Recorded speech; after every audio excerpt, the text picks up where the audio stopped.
क्या है ऐसा जो हमें आगे जाने से रोक रहा है? क्या है ऐसा जिसकी वजह से आप खुश नहीं रह पा रहे हो? क्या है ऐसा जिसकी वजह से आपके रिश्ते में प्रॉब्लम्स आ रही है? क्या है ऐसा जो आपके सामने खुशियाँ होते हुए भी आप उसको महसूस नहीं कर पा रहे हो? आप प्रेज़ेंट में नहीं रह पा रहे हो।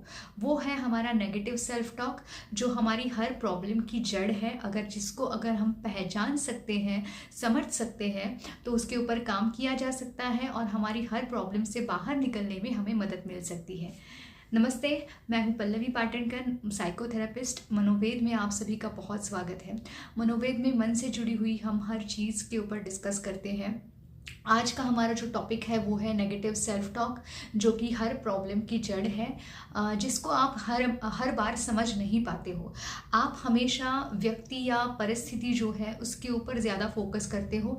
मतलब किसने मेरे साथ क्या बुरा सलूक किया, किसने मेरा विश्वासघात किया, किसने मुझे कैसे फंसाया, किसने मेरा कैसे अपमान किया, या मेरा कैसे लॉस हो गया, मुझे कैसे फेलियर आ गया, या हमेशा मेरे नसीब में कैसे दुर्घटनाएं होती रहती है।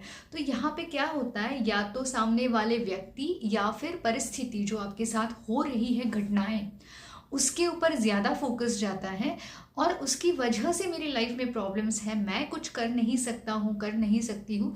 इस तरीके का कुछ मैसेज खुद को दिया जाता है, जिसकी वजह से एक हेल्पलेसनेस अंदर से क्रिएट हो जाता है। आप अपने आप को बहुत बेबस, मजबूर समझने लगते हो हालातों के सामने, व्यक्तियों के सामने, और आपको लगता है कि अब कुछ हो नहीं सकता, या फिर मेरे हिस्से में ये जो दुख है ये बहुत बड़ा है जिससे मैं मुकाबला कर ही नहीं सकता हूँ।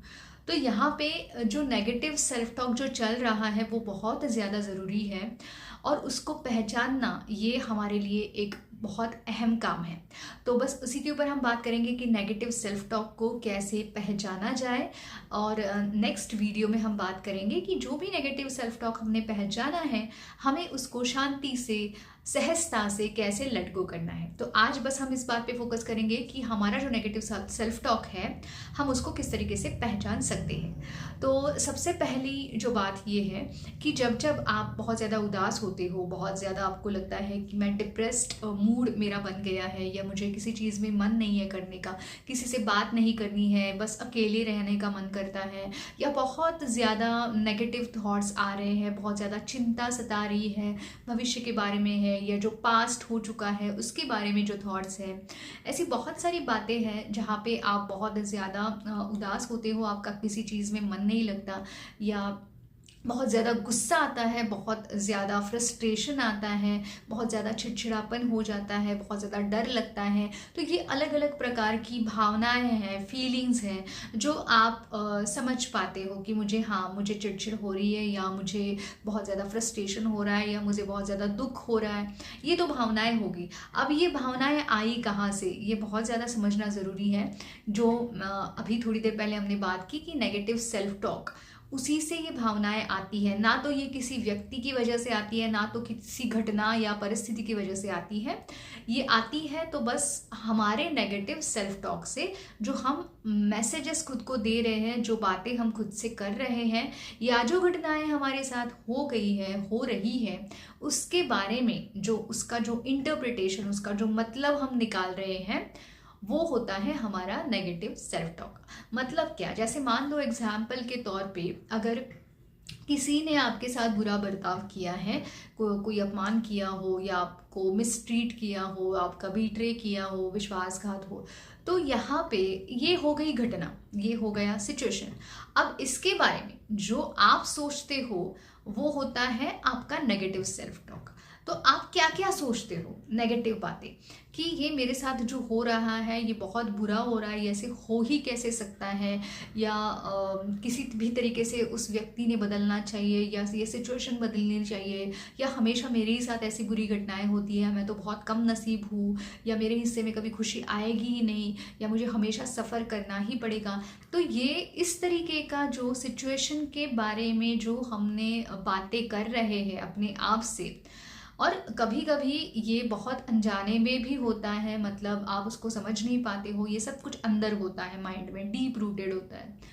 तो ये एक सिचुएशन हमने एग्जाम्पल के तौर पे लिया। दूसरा सिचुएशन, समझो कोई लॉस हुआ है, किसी इंसान ने आपके साथ रिश्ता तोड़ दिया है, या कोई इंसान आपकी लाइफ से चला गया है, या उस रिश्ते में कुछ दरारें हैं, तो वहाँ पे, या फिर किसी और तरीके का लॉस हो सकता है जहाँ पे कोई चीज़ जो आप बहुत पाना चाहते थे, बहुत आप स्ट्रगल करके मेहनत करके उसको पाना चाहते थे, लेकिन वो चीज़ आपके हाथ से निकल गई है। तो इस तरीके का अगर लॉस है तो उस लॉस के बारे में हम क्या सोच रहे हैं, अपने आप को क्या बता रहे हैं कि ये लॉस हो गया, मतलब ये बहुत बड़ा लॉस है, ये मेरी ज़िंदगी का सबसे बड़ा लॉस है, मेरी लाइफ अब ख़त्म हो चुकी है, या यही कुछ था जिसके लिए मैं सब कुछ कर रहा था, अब ये नहीं है तो और कुछ भी नहीं है, और कुछ अच्छा हो ही नहीं सकता, आगे भी जब मैं कोशिश करूँगा तब भी ऐसा ही होगा। तो यहाँ पे जो लॉस हुआ या जो भी नुकसान है उसके बारे में जो हमने नेगेटिव बातें की, वो हो गया हमारा नेगेटिव सेल्फ टॉक। तो ज़्यादातर या तो हम अपने नसीब को कोसते हैं, या तो हम अपने आप को कोसते हैं, या फिर दूसरे व्यक्ति, सामने वाले व्यक्ति, उसके ऊपर हम ब्लेम करते जाते हैं, और बार बार अपने आप को ये हम बताते रहते हैं कि हम कितने मजबूर हैं, हम कितने सफ़रर हैं, और यहाँ पे हम कितने हेल्पलेस हैं, यहाँ पे हम कुछ कर नहीं सकते हैं। तो इस तरीके की बातें जो काफ़ी इरेशनल कहलाती है, काफ़ी प्रैक्टिकल से जुड़ी हुई नहीं होती है, रियलिटी से जुड़ी नहीं होती है। मतलब क्या कि एक बार अगर कोई घटना हो गई तो इसका मतलब ऐसा नहीं कि वैसी ही घटनाएं होती रहेगी, या फिर अगर कोई घटना कितनी भी बुरी हो वो आपकी लाइफ का एक छोटा हिस्सा होती है, ना कि वो आपकी पूरी लाइफ हो जाती है। या फिर अगर 10 बार फेलियर आया है तो इसका मतलब ये नहीं कि आगे भी फेलियर आता ही रहेगा। या फिर ये जो भी मिस्टेक्स हुई है आपसे, इसका मतलब ये नहीं कि आपकी पूरी पर्सनैलिटी उस मिस्टेक्स की वजह से ख़राब हो जाती है। तो ऐसे बहुत सारी बातें हैं जहाँ पे हम इरेशनली सोचते हैं, प्रैक्टिकली नहीं सोचते हैं। तो ये सारी बातें जो है वो हमारा नेगेटिव सेल्फ टॉक कहलाता है। बस अब इसको समझना है, और समझने के लिए हमें क्या करना है, हमें अपने थॉट्स को लिखना है। मतलब आपके साथ जो हुआ वो तो आपको पता है, लेकिन वो जो भी हुआ है उसके बारे में आप अभी क्या सोच रहे हो, अपने आप को क्या बता रहे हो, क्या मैसेजेस दे रहे हो, ये सारे जो आपके नेगेटिव थॉट्स हैं वो आपको लिखने हैं। जो एग्जाम्पल के तौर पे मैंने कुछ आपको अभी बताए, तो इस तरीके की कुछ बातें हो सकती हैं। तो वो जो नेगेटिव सेल्फ टॉक है उसको आप अगर रोज़ 7-8 दिन तक लिखते रहोगे तो आपको अपने थॉट्स का एक पैटर्न समझ में आता है। मतलब क्या कि कोई भी थॉट्स, किसी भी एक कैटेगरी के, 2 कैटेगरी के, 3 कैटेगरी के थॉट्स रिपीटेटिवली माइंड में आते रहते हैं, वही वही वही चलते रहता है। मतलब अगर मैं बेबस हूँ या फिर मैं मजबूर हूँ, ये मेरा एक पैटर्न बन चुका है। तो कोई भी चीज़ अगर सामने मेरे आती है तो मुझे वही फीलिंग आती है कि मैं तो बेबस हूँ, मैं तो मजबूर हूँ, और हमेशा मेरे साथ ऐसी घटनाएं होती रहेंगी और मैं कुछ नहीं कर सकूँगी।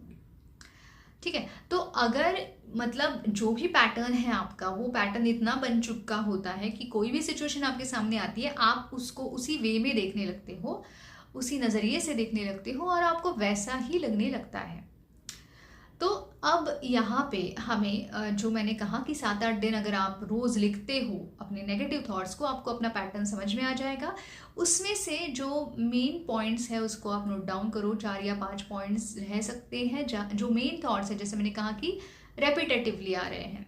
तो अब हमें क्या करना है कि अब हमें इन नेगेटिव सेल्फ टॉक को रिलीज करना है, अपने माइंड से दूर भेजना है। तो अपने माइंड से दूर भेजने के लिए हमें क्या क्या करना है, लेट गो प्रोसेस जिसे हम बोलते हैं, वो बहुत शांति से और आसानी से होनी चाहिए। ज़ोर ज़बरदस्ती से नेगेटिव सेल्फ टॉक नहीं निकाला जा सकता, उसको फोर्सफुली हम माइंड से नहीं निकाल सकते हैं। तो उसको कैसे शांति से, सहजता से लेट गो करना है, ये हम नेक्स्ट वीडियो में देखेंगे।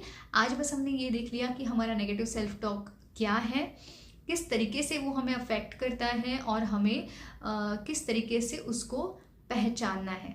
तो वीडियो पसंद आया है तो लाइक कीजिए, ज़्यादा से ज़्यादा लोगों तक ये इन्फॉर्मेशन पहुँचे इसके लिए शेयर करते जाइए, और ऐसे ही नए नए वीडियोज़ के लिए चैनल को सब्सक्राइब कीजिए। धन्यवाद।